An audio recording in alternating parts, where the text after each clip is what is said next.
بسم اللہ الرحمن الرحیم اعوذ باللہ من الشیطان الرجیم بسم اللہ الرحمن الرحیم اللہم صلی علی محمد وآل محمد واجل فرج آل محمد۔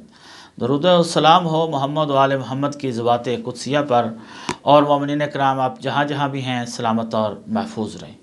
رمضان المبارک کا بابرکت اور عظیم الشان ماہ ہم میں موجود ہے، اور ذات پروردگار سے دعا ہے کہ اس کی رحمتیں اور برکتیں اور جو رضا الہی اس میں آسمان سے نازل ہوتی ہے وہ ہمیں بھرپور سمیٹنے کی اور اس ماہ کا مکمل احترام کرنے کی توفیق عطا فرمائے۔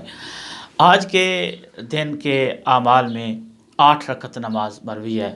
رسول اللہ صلی اللہ علیہ وآلہ وسلم سے یہ دو رکعت انجام دیں گے نماز صبح کی طرح۔ پڑھنے کا طریقہ یہ ہے، سورہ فاتحہ کے بعد ہر رکعت میں 20 مرتبہ سورہ قدر کی تلاوت کرنی ہے۔ انا انزلناہ فی لیلۃ القدر، اس سورہ قدر کی سورہ فاتحہ کے بعد پہلی رکعت میں بھی دوسری رکعت میں بھی 20 مرتبہ تلاوت کرنی ہے۔ بہت زیادہ اس عبادت کا ثواب ذکر ہوا ہے۔ روایت میں ملتا ہے انبیاء علیہ الصلوۃ والسلام کے نامہ اعمال کے برابر اس شخص کے نامہ اعمال کو وزنی کر دیا جائے گا۔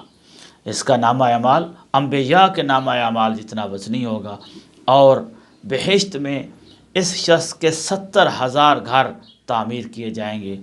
ایک طرف جنت میں جانا، عالم اسلام اس کوشش میں ہے کہ جنت مل جائے اور جہنم سے اللہ کے عذاب سے چھٹکارا مل جائے، اور کہاں جنت میں پھر جا کر 70,000 گھر نصیب ہو جائیں، تو یہ اللہ تعالیٰ کی ایک خاص رحمت ہے اور اس کی خاص یہ برکت ہے جو اس شخص پر ہوگی، جو اس کو انعام کی صورت میں ملے گی۔ آخر میں مومنین سے التماس ہے، دعاؤں میں یاد رکھا کریں۔ والسلام علیکم ورحمۃ اللہ وبرکاتہ۔